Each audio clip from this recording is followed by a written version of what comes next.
అందరికీ యేసు నామంలో తండ్రి యొక్కయు కుమారుని యొక్కయు పరిశుద్ధాత్మ యొక్క నామంలో మరి దేవాతి దేవునికి వందనాలు తెలియజేసుకుంటున్నాను. మీ అందరికీ కూడా వందనాలు తెలియజేసుకుంటున్నానండి.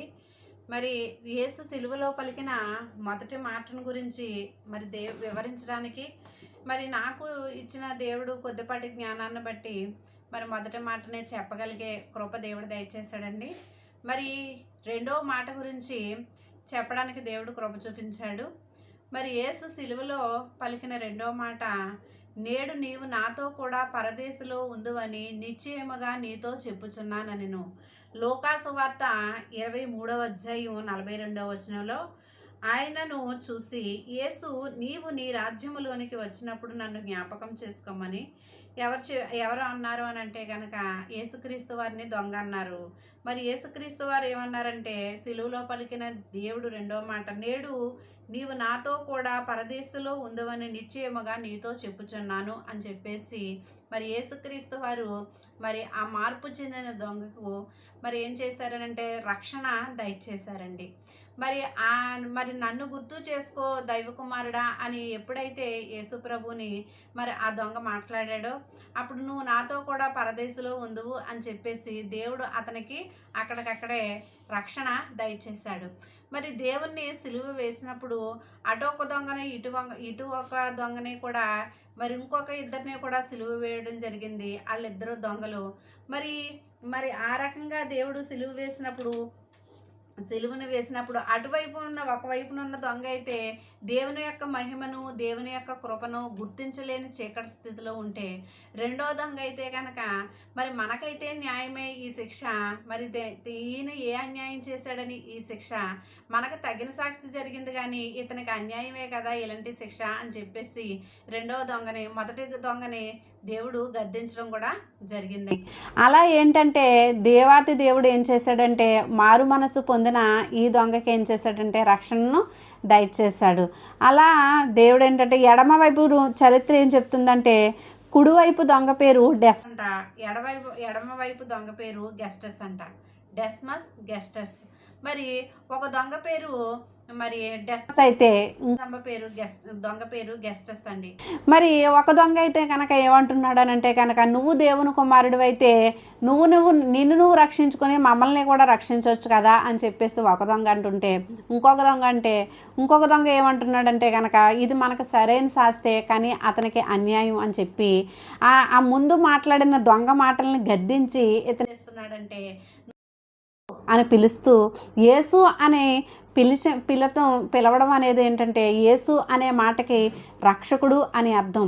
మరి రక్షకుడు అని గ్రహించిన ఇతను ఏం చేశాడంటే నువ్వు రక్షకుడు కాబట్టి మళ్ళీ నీ రాజ్యంలో నన్ను గుర్తుకు తెచ్చుకుంటావా అన్నప్పుడు ప్రభు అన్నాడు, నువ్వు నాతో కూడా పరదేశంలోనే ఉంటావు అని చెప్పేసి అతన్ని పరలోకానికి రావడానికి అతనికి రక్షణను దయచేశాడు.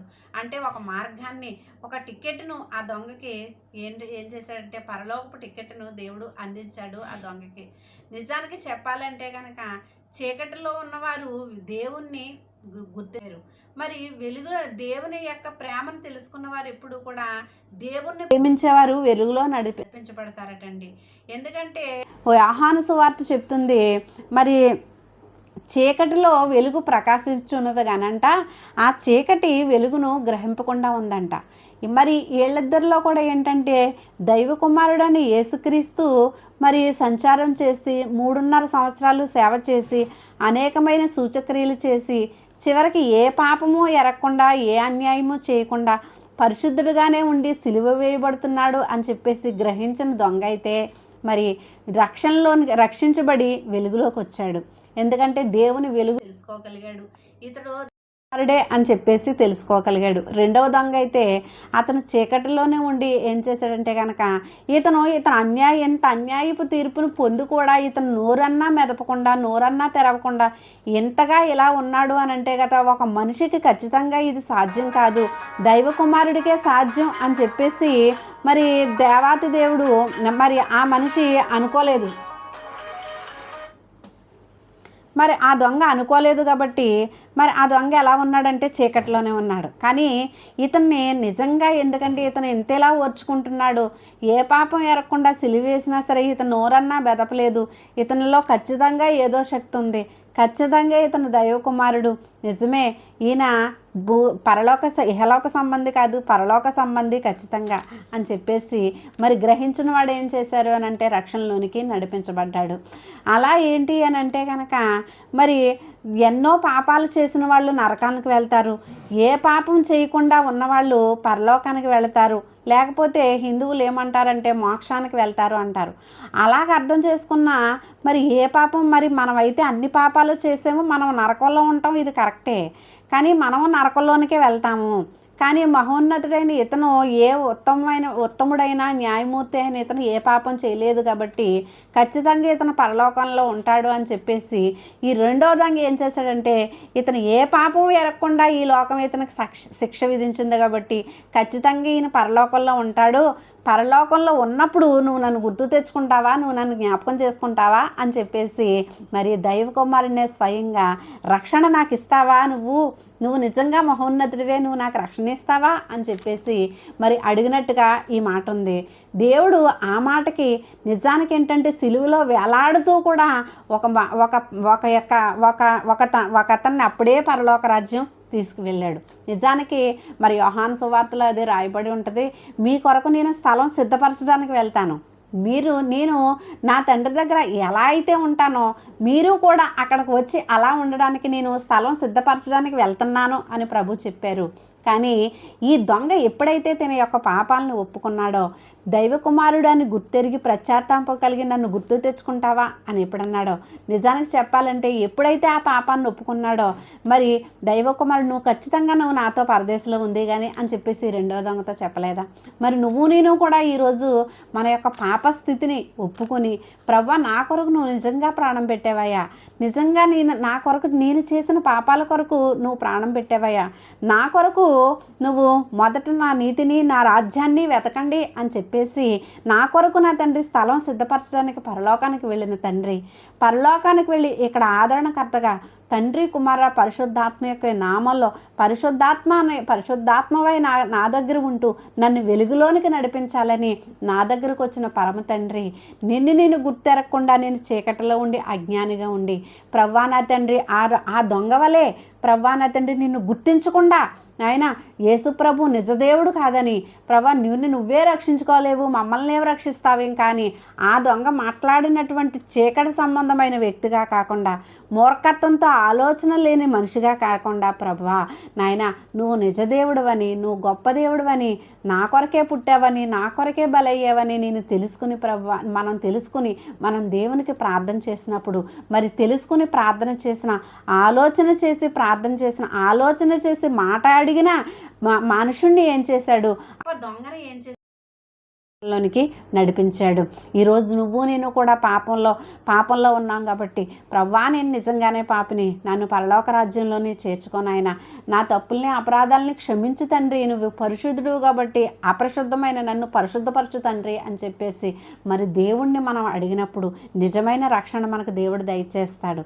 అలాగే ఏంటంటే పరలోక రాజ్యంలో కూడా మనల్ని ప్రవేశించే యోగ్యత ఆ దొంగని పరలోక రాజ్యంలో పరదేశంలో నువ్వు నాతో కూడా ఉంటావని దేవుడు మాట ఇచ్చి తప్పని దేవుడు. అలాగే మరి మనల్ని కూడా ఏంటంటే ప్రభువా నన్ను కూడా ఆ దొంగ వల్లే రక్షించు తండ్రి, ఆ దొంగ పాపం ఒప్పుకున్నట్టే నేను కూడా ఒప్పుకుంటున్నాను, దయతో నన్ను క్షమించి నన్ను కూడా నీ రాజ్యంలోకి చేర్చుకోవయ్యా, నాకు కూడా నిజమైన రక్షణ దయచేవయ్యా అని చెప్పేసి మనం ప్రార్థన చేసుకోగలిగితే మరి దేవుడు క్షమించే దేవుడండి, దేవుడు క్షమించే దేవుడు ప్రేమించే దేవుడు. అలా ఏంటంటే ఈ దొంగని ప్రేమించి క్షమించి రక్షణ దయచేసిన దేవుడు మరి ఈ మాట ద్వారా నన్ను కూడా క్షమించగలిగే మనసు దేవుడికి ఉంటుంది. ఎందుకంటే ఎప్పుడు కూడా సిలువలో వేలాడుతూ బాధపడుతూ ఉన్నప్పుడు ఏం గుర్తుకొస్తాయంటే ఈ లోకం కొరకు నేను ఎన్నో చేశాను, ఇంకా ఈ లోకం నన్ను ఎంత ద్వేషిస్తుందో అనే ఆలోచన కూడా మన ప్రభువుకి లేదండి అన్నాడు.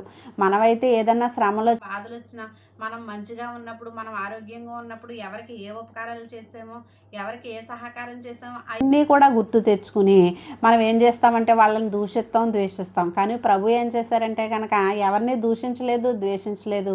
చివరికి కూడా ఆ దొంగను కూడా క్షమించి రక్షణలోనికి నడిపించారు. అంటే యేసుక్రీస్తు వారు సిలువు మీద ఉండి కూడా ఏంటంటే సిలువు మీద ఉండి కూడా ఒక ఆత్మను రక్షించారు పరలోక రాజ్యానికి. అంత గొప్ప దేవుడు మన దేవుడండి.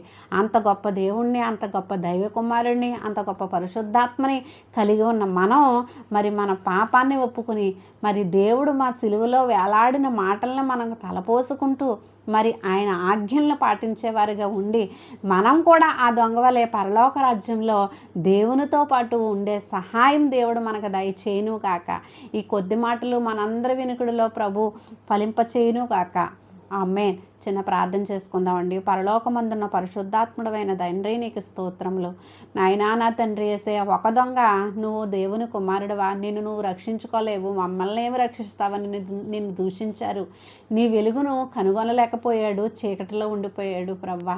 తద్వారా నరకమే గతి ప్రవ్వా. కానీ వేరే దొంగ అయితే తన పాపాన్ని ఒప్పుకుని న్యాయం ఏంటో తెలుసుకుని ప్రవ్వా నాయనా నా తండ్రి నన్ను గుర్తు తెచ్చుకో యేసు అని రక్షకుడా అని నిన్ను రక్షించమని అడిగి రక్షణను పొందుకున్నాడు పరలోక రాజ్యానికి. నా తండ్రి నాయనా నా తండ్రి రాగలిగే కృపను పొందుకున్నాడు. నీ చేత ప్రేమించబడ్డాడు, రక్షించబడ్డాడు ప్రవ్వా నాయనా నా తండ్రి. ఆ రక్షించబడ్డ దొంగ వలె నా తండ్రి నన్నును ఈ మాటలు వినుచున్న వారిని నీ ప్రేమతో రక్షించి నాయనా నా తండ్రి నీతో కూడా మేము పరదేశంలో ఉండేలాగా కృప చూపించమని మమ్మల్ని జ్ఞాపకం చేసుకోమని యేసయ్యా నీ ప్రేమను బట్టి బ్రతిమలాడి వేడుకుంటున్నాం పరమ తండ్రి. ఆమేన్ ఆమేన్. మరి అందరికీ వందనాలు తెలియజేసుకుంటున్నానండి. మరి మిగతా మాటలు కూడా వివరించాలని ఆశపడుతున్నాను. మరి ఒక్కొక్క మాట ద్వారా మీతోటి నాతోటి మాట్లాడతాడు కాబట్టి మరి కొరకు కూడా మీరు అందరూ ప్రార్థన చేయండి. మరి సబ్స్క్రైబర్స్ అందరూ కూడా ఆశీర్వదించబడాలి. ఈ వాక్యం వినుచు కూడా ఆశీర్వదించబడాలి. అందరికీ కూడా యేసయ్య నామంలో ప్రత్యేక వందనాలు తెలియజేసుకుంటున్నాను. అందరికీ వందనాలండి. Thank you for watching.